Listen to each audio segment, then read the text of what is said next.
Accueillir Margaret von Trotta.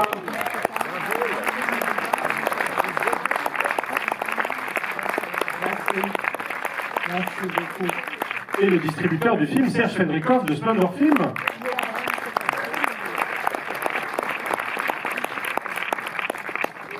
On dit un petit mot de présentation de celui-ci? Oui, si vous voulez. Oui. Enfin, je vous suis. Oui, c'est vrai. Partout. Donc cette fois, la figure qui sert de fil rouge au film, puisque c'est un portrait d'une poétesse, est très connue pour les lecteurs de langue allemande, mais beaucoup moins pour les lecteurs de langue française. Est-ce qu'on peut en dire juste deux mots avant que le film ne soit projeté? C'est toujours difficile de dire avant, parce que ça, je trouve ça, c'est beaucoup mieux que les gens sont complètement libres d'aimer le film ou haïr le film. Alors c'est toujours quand la metteur en scène ou le metteur en scène dit trop au début, vous êtes déjà un peu peut-être forcé après de me dire ah c'était un beau film. Vous pouvez aussi dire que ça vous a pas du tout plu. Oui. On va voir ça après. Mais je vois qu'il y a quand même plusieurs qui ont déjà vu le film avant. Alors, ils savent déjà un tout petit peu ce qui les attend, même s'il y a 40 ans de différence entre le premier film et celui-là. Mais il y a quelques similitudes, comme on dit. Similitude, oui. Similitudes que vous allez trouver. Et après, on va en parler. Je suis très, très, très heureuse que vous êtes là. Vraiment. Nous aussi. Merci Margaret. À tout à l'heure.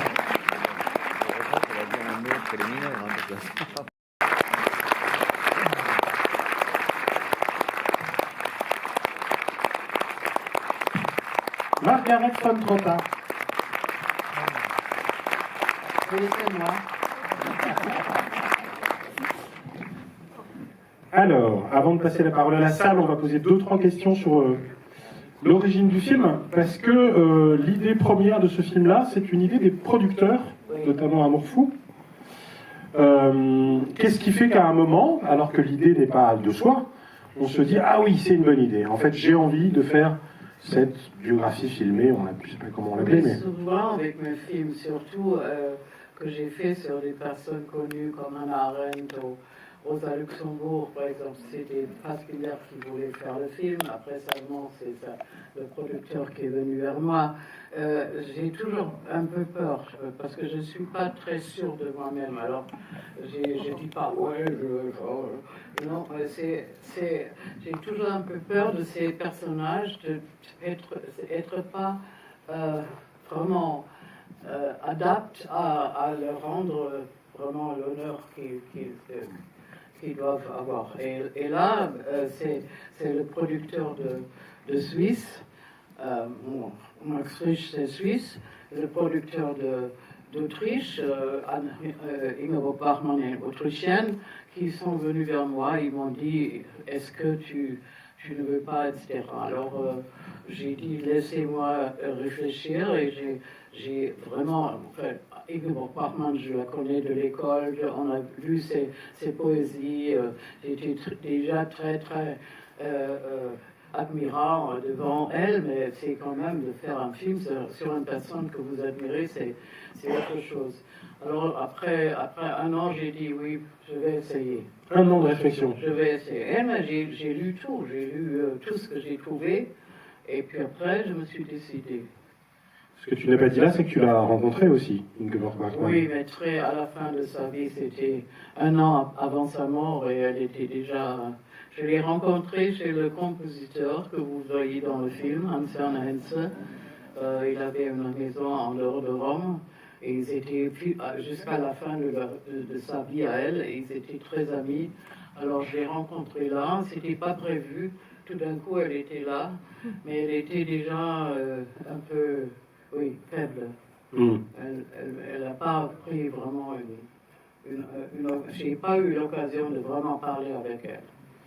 Et alors, qu'est-ce qui, dans sa vie et dans son œuvre, fait qu'au bout d'un an, tu te dis, oui, c'est un sujet pour moi, ça fait partie des choses que j'ai envie de traiter? Oui, c'est pas...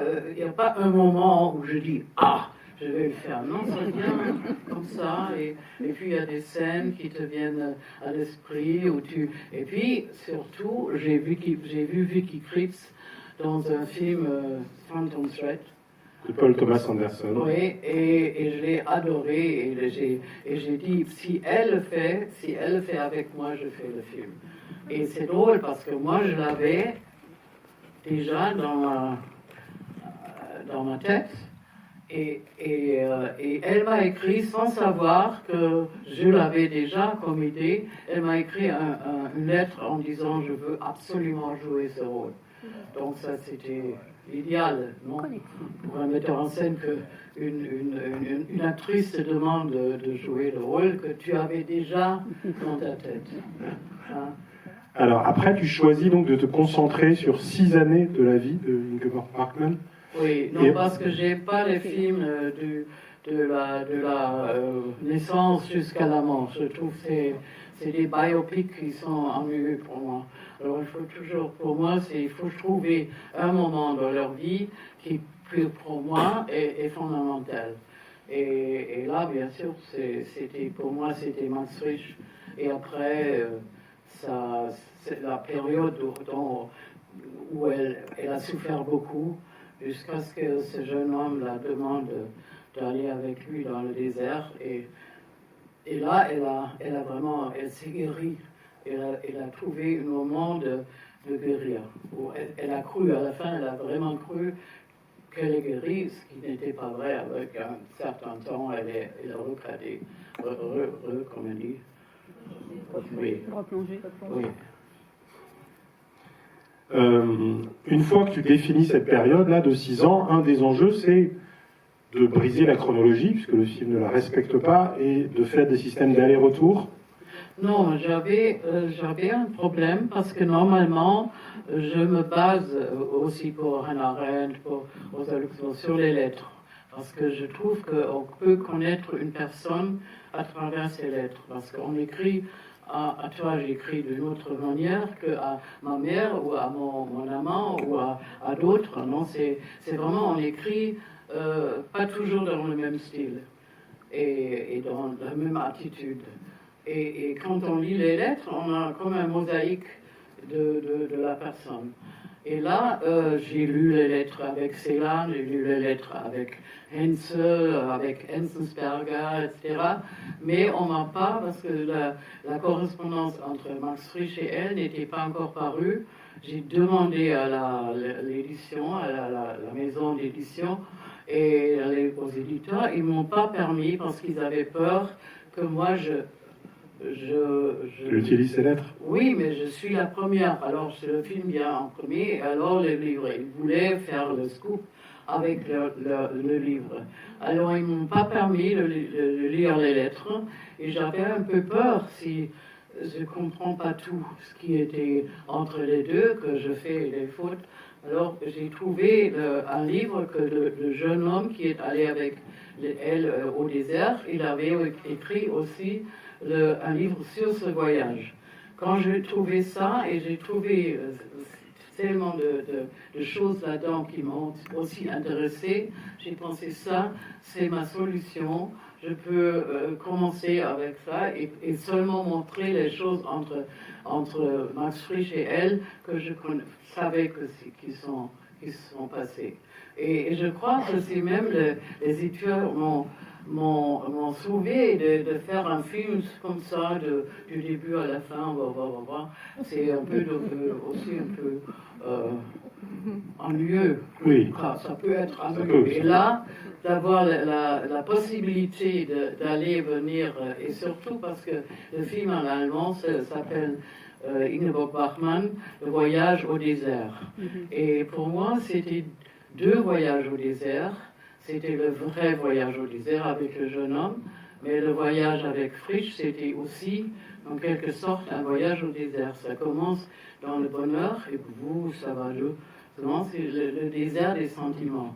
Et avec le jeune, elle commence à être très faible et de s'évanouir encore chaque jour, et après, ça monte, et à la fin, elle a l'impression qu'elle est sauvée. Et ça, c'est 2 voyages qui se se rencontrent au milieu du film, plus ou moins, ça m'intéressait. D'autant que ce voyage au désert, le vrai, vient être un point d'aboutissement à une vraie question qui traverse tout le film, qui est comment être bien ensemble dans un lieu, puisque ce qui caractérise la relation entre Ingeborg et Max Frisch, c'est quand même qu'ils n'arrivent pas à habiter le même espace. Que lui est très très bien à Zurich alors qu'elle s'y sent très mal, et que son lieu à elle, c'est Rome, et que lui est en terre étrangère à Rome. Oui. Lui, il est un vrai Suisse. Et elle s'est ennuyée en Suisse. Enfin, ça soit, elle se sentait pas bien. Pour elle, c'était Rome, c'était l'Italie. Et elle ne s'est pas attendue peut-être aussi que ça sera tellement difficile, la vie avec lui. En plus, Suisse, alors c'était trop, je trouve, je crois. Et on voit bien que quand elle est en Suisse, ses costumes deviennent de plus en plus ternes. Elle n'a plus vraiment l'envie de se mettre. Et dès qu'elle est à Rome, elle devient à revivre aussi. On voit ça aussi dans ses costumes. Et elle essaye de le métamorphoser lui, et lui se sent déguisé. Voilà. Tu me fais vraiment fleur. Brutto. Enfin, en ce moment, c'est difficile pour moi de dire tout ça en français. Peut-être j'ai un peu trop bu avec ces merveilleux.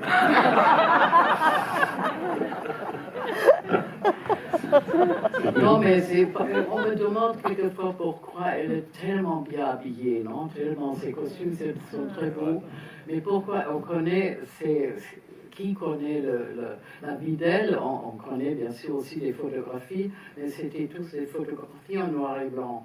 Alors on ne peut pas imaginer les couleurs. Mais Henze, qui a écrit aussi un livre sur elle, mais il y avait aussi une vraie correspondance, et j'ai pris plusieurs textes de ses lettres à lui, à elle, à la fin. Ce qu'il dit là, qu'il faut oublier Max Frisch et de penser seulement à sa propre créativité, etc., c'est lui. Et lui, il a écrit qu'un jour, ils sont allés ensemble à la Scala, ils ont vu la grande chanteuse grecque. La Calas? Non. Hein? La Calas? La Calas, et elle était une vraie star, et aussi habillée toujours très. Alors, elle a compris qu'elle veut être elle aussi une star, et elle a commencé à s'habiller un peu comme ça, en star. Enfin, c'est des petits moments que je la trouve admirable, parce que c'est de vouloir aussi un peu être shining, non? Un peu, c'est bien pour une femme aussi. Pas toujours dire, enfin, c'est pas le droit de. On a le droit au bleu roi, quoi. Je pose une dernière et je vous passe la parole, parce que la dernière est bizarre, forcément. C'est que c'est quand même un film aussi vraiment sur la difficulté à créer avec un autre artiste. Oui, bien sûr. Et oui. Qui, parenthèse, pour nous, résonne, et je sais que ton film, tu l'as tourné avant, mais avec un autre film qui s'appelle Anatomie d'une chute, parce que c'est aussi un des sujets du film. Oui, c'est vrai. Avec, dans la vraie vie, parenthèse, quand vous interrogez Arthur Harari, il y a un truc de, mais on fait des films à deux, et mes films à moi marchent pas, et les films de Justine marchent, enfin, il y a un vrai truc quand même réel, quoi, de comment est-ce qu'on peut continuer à s'aimer, à habiter ensemble, et à créer ensemble. Mais ce qui est intéressant pour moi aussi, enfin, on m'a pas forcé de faire le film sur les deux. J'aurais aussi pu choisir Céline et elle, non? Mais je trouvais, parce que c'était quand même le milieu de sa vie à elle. Et elle a, comme on le dit dans le film, elle voulait plus écrire des poésies. Elle voulait aller vers autre chose. Elle voulait aller vers la pause. Et c'était pour moi, c'était quand même très significatif qu'au moment qu'elle laisse tomber la poésie, elle rencontre quelqu'un qui écrit la prose. Peut-être elle n'était même pas consciente de ça. Et pourquoi elle a accepté d'être avec lui? Parce que c'était une autre vie. Et aussi parce qu'elle a cru que c'est quand même un vrai homme et qui peut lui protéger aussi. Elle voulait être protégée, mais en même temps, elle voulait être libre. Hein. Elle ne voulait pas l'épouser, elle voulait rester une femme libre en étant protégée. Et ça, bien sûr, c'est très difficile de vivre ensemble pour un homme surtout. Enfin, je veux pas dévoiler des... En même temps, lui, il avait 14 ans plus que qu'elle. Il était marié avant, avec une femme du ménage, avec 3 enfants. Il était très attiré par cette autre personne qui était loin de sa vie normale, mais de l'autre côté, il n'a pas pu le vivre. Cette demande à la liberté et d'être une femme libre, il ne pouvait pas. C'était un homme de son temps. Et elle était beaucoup plus avancée dans ses pensées. Ce qui se voit, y compris sur des choses aussi quotidiennes que pourquoi t'as pas fait la vaisselle alors que tu t'es levé avant, et sur qui prépare les repas, par exemple. Est-ce que j'attends de toi que tu prépares le repas quand j'arrive? Oui, parce qu'il a été habitué que sa femme l'a fait avant. Dans la vraie vie, après je passe vraiment par la salle, mais j'ai cru comprendre qu'il y avait eu aussi une histoire de différence entre 2 artistes dont la femme ne voulait pas se marier alors que l'homme voulait.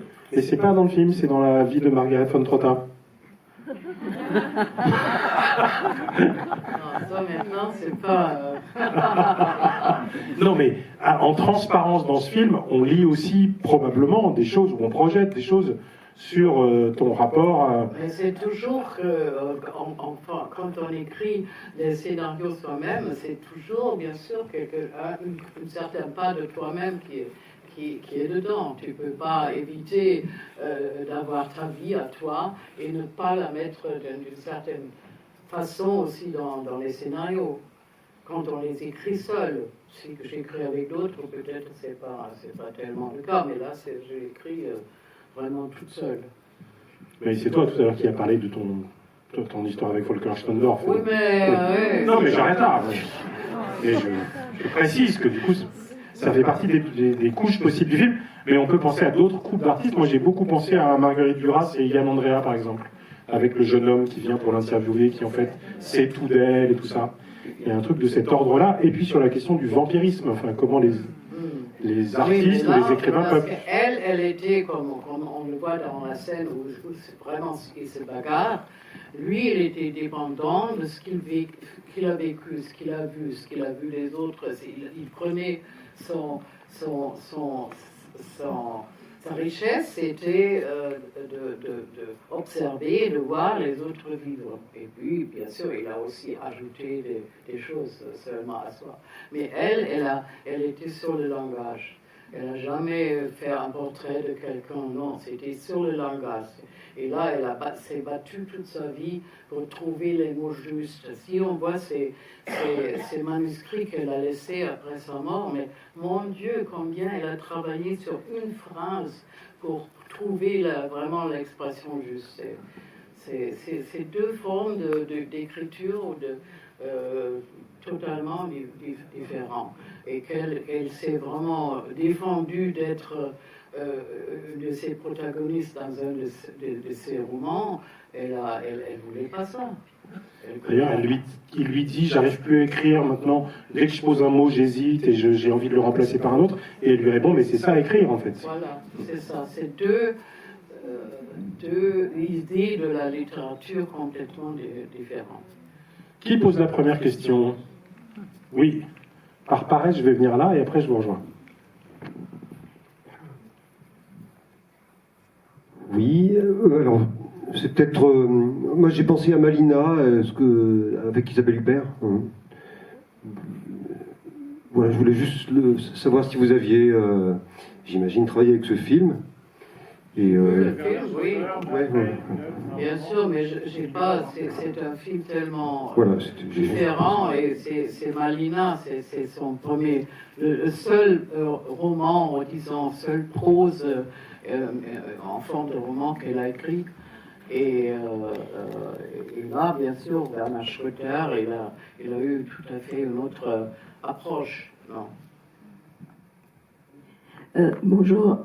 J'avoue que je suis ignorante complètement au niveau de Ingeborg Bachmann. Je connais un peu Max Frisch, mais pas elle. Donc, d'une part, j'aimerais bien savoir un peu plus sur sa poésie. Est-ce qu'elle a repris à écrire des poèmes? Est-ce qu'elle est traduite en français? Enfin, oui. Hier, on avait une apparition à Paris. Il y a une librairie allemande qui en fait une soirée pour ses poésies et pour sa littérature à elle. Et on a lu des poèmes aussi bien en allemand qu'en français. Ils sont tous traduits. Et elle est revenue à l'écriture après la rupture avec Max Frisch. Non. Les poésies, elle a écrit avant. Elle était déjà une star de poésie en Allemagne avant qu'ils se sont rencontrés. Non, ça j'ai compris, mais est-ce qu'elle a repris à écrire des poésies? Totalement, tout à fait à sa vie. Les dernières années à sa vie, elle a réécrit, mais c'était seulement 5 poèmes qu'elle a écrits à la fin. Mais pendant le temps entre les deux phases de poésie, elle a écrit des Geschichten, comme on dit, et aussi Malina, qui est le seul roman qu'elle a écrit. Et une deuxième dimension, enfin personne, vous dites qu'elle était d'origine autrichienne. Et bon, ben, elle s'épanouit complètement quand elle est en Italie. Elle étouffe en Suisse allemande, ce que je peux comprendre, parce que j'avais une amie qui était suisse, germanophone, et qui se réfugiait en Italie pour les mêmes raisons. Pour une certaine humanité, facilité des contacts humains, puis c'est un peu provincial. Mais quelle est justement sa trajectoire depuis l'Autriche, après vers l'Allemagne, enfin les villes qui sont ouvertes, voilà. Oui, mais elle connaissait toutes ces langues, déjà l'italien, parce qu'elle a vécu au sud de l'Autriche. C'est vraiment au bord de l'Italie. Alors, avec son père, ils allaient déjà souvent aussi en Italie. Alors, elle connaissait l'italien dès son jeune âge. Et donc, elle a aimé cette langue. Elle est allée dans les années 50. Elle a déjà passé quelques années à Rome, puis elle est revenue en Allemagne parce qu'on lui a donné du travail dans une station de radio. Mais pour elle, c'était l'Italie. Et aussi pour le compositeur, il était allemand, mais dès son très jeune âge, il est allé en Italie. Alors, ils sont tous les deux été fous d'Italie. Oui. Merci pour ce film. Oui, il y a deux aspects que je trouve intéressants dans le film, parce que c'est dans une période post-guerre, et il y a très peu d'aspects finalement sur comment on continue à travailler après ce qui s'est passé pendant la guerre. Il y a juste un aspect où on dit qu'effectivement les créateurs ont un peu de mal à reprendre vie après cette période. Et Ingeborg parle justement dans ses relations avec son couple, justement sur le fascisme, l'origine du fascisme comme étant à l'origine. Et son père, il faut dire que son père, qu'il a beaucoup aimé, ils ont eu une bonne relation, mais il était nazi, il est entré dans le parti de nazi avant même, enfin le parti nazi en Autriche avant même qu'Hitler a pris le pouvoir. Donc c'était un nazi de conviction. Et seulement, bien sûr, à la fin, je suppose qu'il s'est distancé. Mais elle avait ce problème d'avoir un père qui a été nazi, mais qu'elle aimait quand même beaucoup. Donc ça, c'est peut-être pendant toute sa vie qu'elle avait ces deux sentiments. Non. Il y a comme elle dit dans le film, il y a une photo que j'ai vue où elle était avec son père comme si elle était sa femme, et elle avait le petit frère enfin, qui avait 14 ans moins d'elle dans le bras, et ça semblait la photo vraiment comme si elle était la femme de son père, et le frère était leur bébé. Et ça, c'est quand même un peu... oui. Ils sont prêts. Je dois dire que j'ai rencontré le frère avant que j'écris le scénario. Il m'a raconté, ils avaient une très très très bonne relation, les deux, se sont aimés beaucoup. Et là, quand j'ai fait voir le film en Autriche, à Klagenfurt, donc la ville où ils sont nés, lui, il m'a dit, mais c'était même inquiétant pour moi, comme Vicky Krieps est devenue ma sœur. Vicky, elle a senti tout et j'étais, bien sûr, j'étais très émue quand il m'a dit ça. Parce que on s'approche intérieurement, on cherche un lien, mais on ne sait jamais si on est arrivé. Et là, bien sûr, quand un frère dit ça, c'est beau, non? Oui, donc il y a cet aspect-là justement de dire que le couple ne peut être, enfin, l'origine du fascisme se passe dans le couple. Finalement, les rapports de domination et les rapports de patriarcat expliquent une partie et ça, des forces. Je l'ai pris dans ces dialogues, mais elle a dit un peu plus tard, après oui, mais là aussi, elle dit après qu'elle a vécu avec Frisch, mais c'était encore plus tard. Mais parce qu'elle a tout le temps aussi réfléchi sur cette question, non? Nazisme, fascisme, et c'était notre... Enfin, pas mon temps, je suis un peu plus jeune, mais quand même, quand on est né en Allemagne, encore aujourd'hui, avec tout ce qui se passe en ce moment, on est toujours projeté sur notre passé. Et après, il y a un second point qui m'impressionne beaucoup, c'est le fait que sa recherche de la vérité ne passe que par la douleur. La douleur est le cheminement, et le seul cheminement possible vers la vérité. Voilà. Et ça, c'est une vision, évidemment, qui imprègne toute son œuvre. Absolument. C'est pour moi vraiment quelque chose qui est très, très marquant. Absolument. Oui. Enfin, on le sent dans le film, non? Et surtout, vous savez peut-être qu'elle est morte brûlée à Rome. Elle a pris beaucoup de drogue, beaucoup de somnifères, etc. parce qu'elle ne s'est jamais vraiment recomposée après l'histoire avec Frisch. À partir de là, elle était souvent dans les hôpitaux psychiatriques, etc. Et donc, elle a commencé de prendre aussi la drogue pour se sauver. Et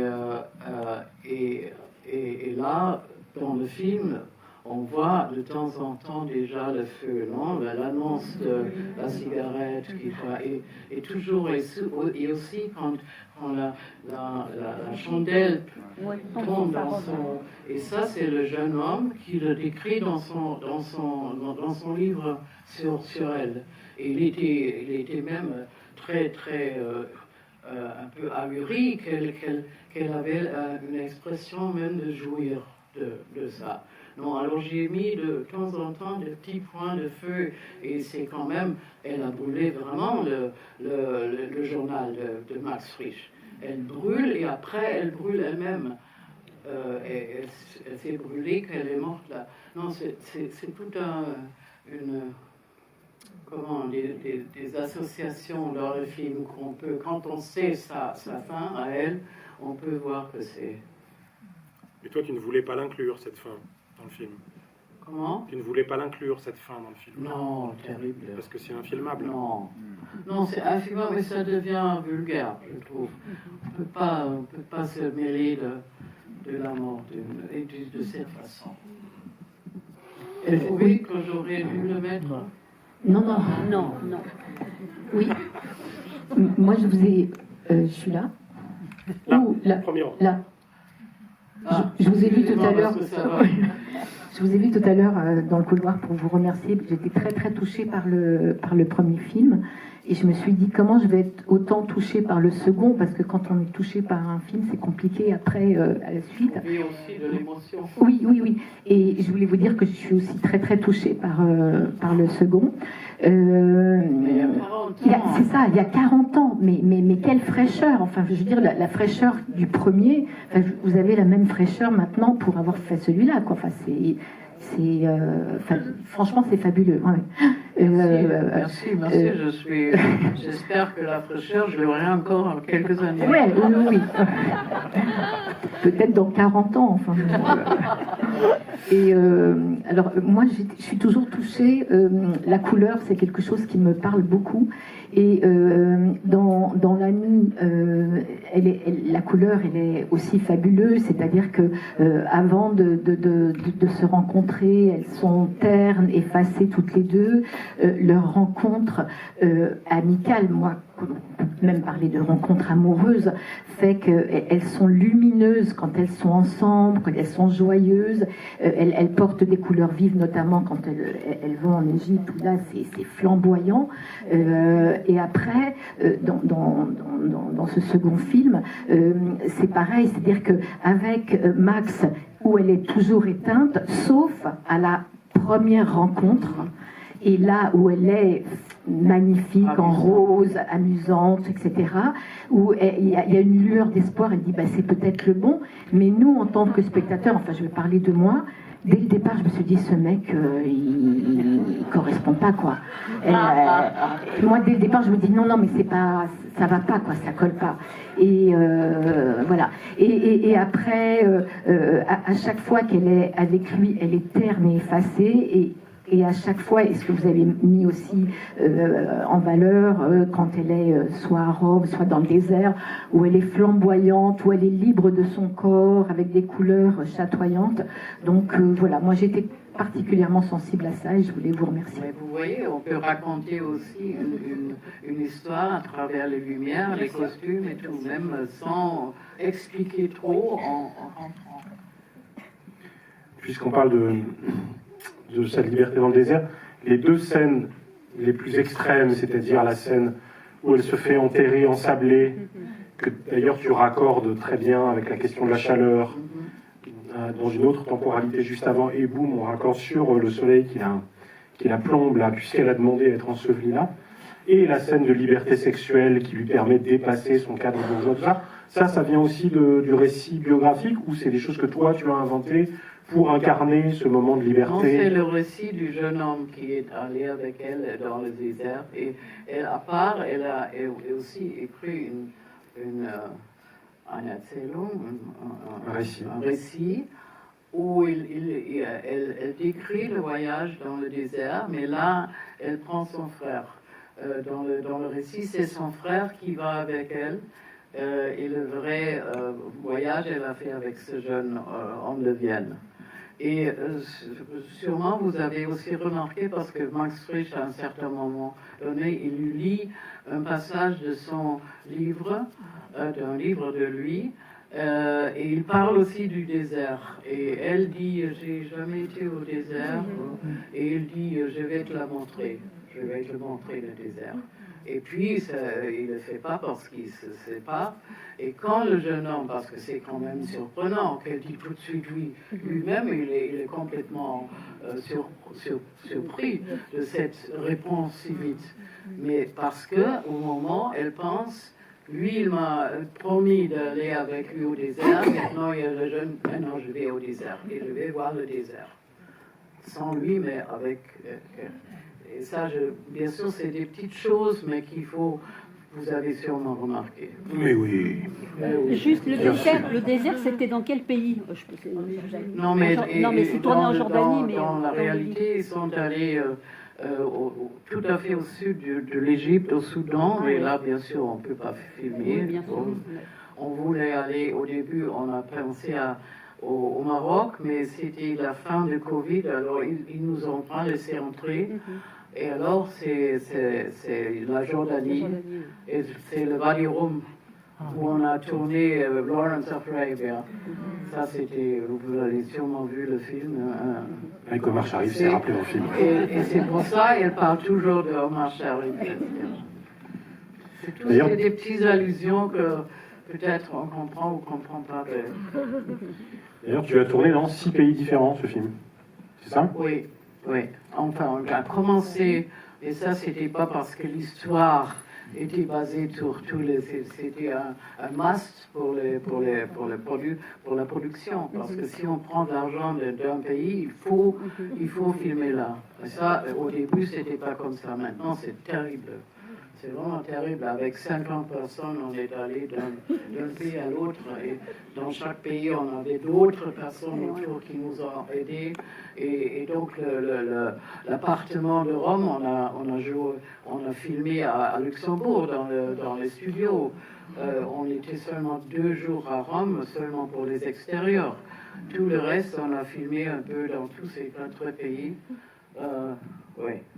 Ça, c'est un must maintenant et c'est très fatigant pour tout le monde. Moi, quand je vois ce film, y compris en rapport avec l'autre, je pense à un titre d'un recueil de textes d'Éric Rohmer, de textes critiques, qui s'appelle Le goût de la beauté. J'y pense aussi parce que l'autre film est produit par Margaret Ménégoz. L'amie. Oui, l'amie, qui est la fondatrice des films du Losange. Ouais.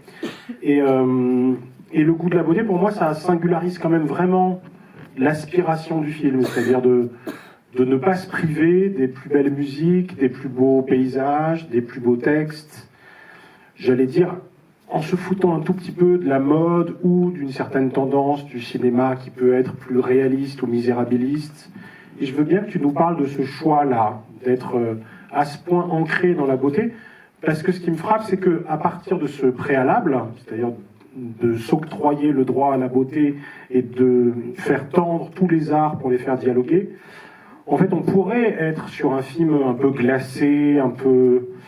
Et pas du tout, parce qu'il est incarné, parce que cette histoire finit par prendre forme, parce qu'on est pris dans leur relation à Max Frisch et à Ingeborg, mais aussi avec ce jeune homme, etc. Et donc tout à coup, cette chose qui pourrait être comme ça un peu distante, finit par devenir réellement émouvante, et la beauté finit par nourrir cette émotion. Oui, mais c'est pas un choix, on peut pas faire autrement. Tu peux pas faire autrement. Non, mais on ne peut pas choisir, je fais ça, ça vient de toi. C'est lié à ta personne. Non, j'aurais pu faire Malina, mais jamais j'aurais pu faire Malina. C'est Fernand Schröter qui a fait ça. Chacun a sa façon de s'approcher de ses histoires ou de ces personnes qu'il veut portraiter. Hein? Et Schröter, c'est quelqu'un comme ça. Là aussi, il n'y a que du feu dans le film. Hein? Lui, il a vraiment mis le feu, là. Et moi, j'ai comme ça touché... Tu mets des étincelles, toi. Qui pose la petite dernière? Ah, on va commencer là. Ouais, vous êtes très patient. Hein. Vraiment, je suis surprise à cette heure-ci. Vous tenez le choc à cette heure-ci. Hein. Oui, mais moi, oui. Où est le... Là. Bonsoir, j'ai pas de questions, je vais juste vous remercier. Je ne connais pas votre filmographie, mais les films que j'ai vus ont souvent une femme pour protagoniste. Et vous faites des portraits des femmes, et en tant que femme, ça fait du bien de les voir. Merci beaucoup. Voilà. Merci. C'était pas un programme, mais c'était quand même un choix. Quand j'ai commencé à faire du cinéma, il y avait quand même très peu de femmes qui ont fait du cinéma. Et je me suis dit, si moi j'ai la chance de faire du cinéma, je veux parler pour toutes les femmes qui n'ont pas cette chance. De parler de moi. Alors, avant de remercier Margaret Trotter, en fait, Serge, donc le distributeur du film, peut nous faire gagner 3 livres d'Ingeborg Bachmann en français. Donc il va nous poser la première question, puis je poserai la deuxième. Oh là là. T'as réfléchi à la question. Ouais. Ah, il est malin, Stéphane. Hein, il me file la parole parce qu'il sait que vous êtes 150 et il n'y a que 3 livres. Du coup, lui, il va récupérer les trois gagnantes. Ah ouais, parce que j'ai des problèmes de son et donc du coup, forcément, les réponses seront féminines. Et déjà, ça veut dire que j'élimine la moitié de la salle en frustration. Faut lever la main du coup. Ouais. Ouais. Non, À il y a vous, des questions alors, avant. sans la question Allez-y. Alors, ce qu'on va faire, c'est que vous donnez la réponse et je devine la question. Allez-y.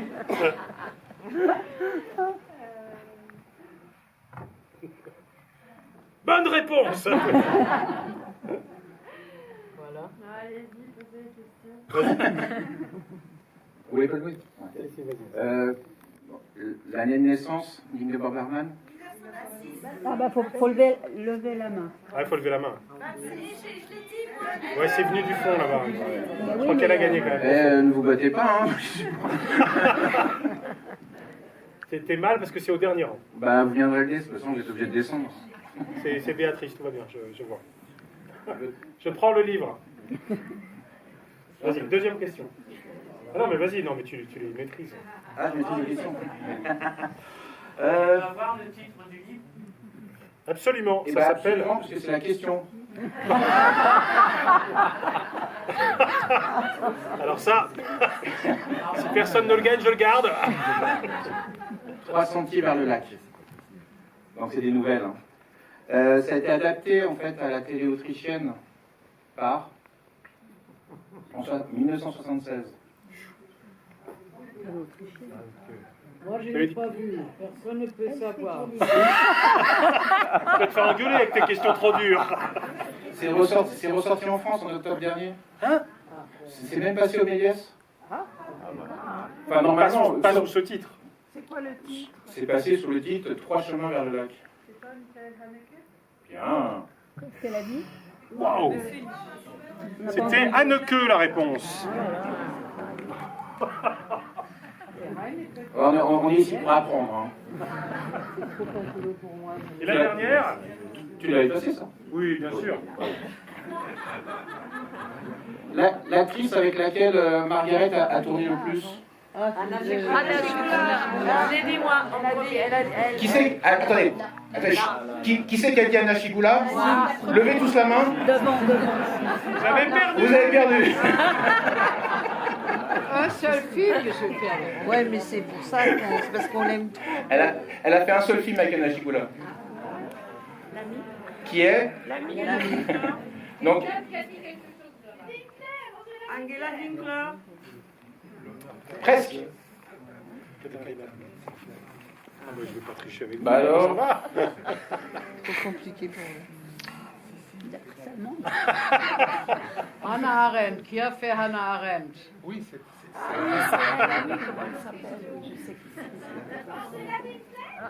Toujours non.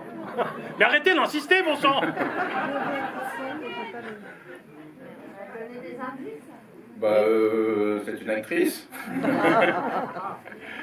Hannah Arendt, c'était un indice. Oui. Je vais dire les films que j'ai fait avec elle. Voilà.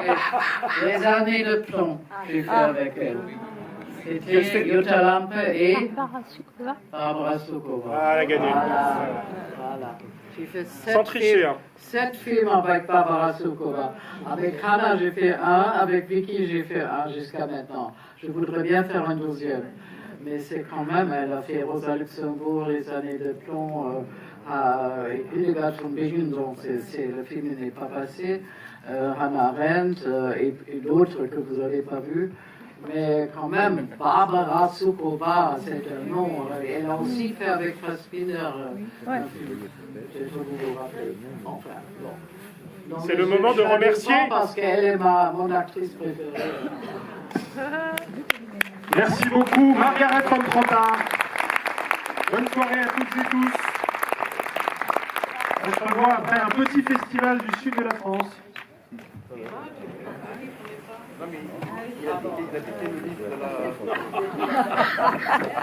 Et non, moi c'est celui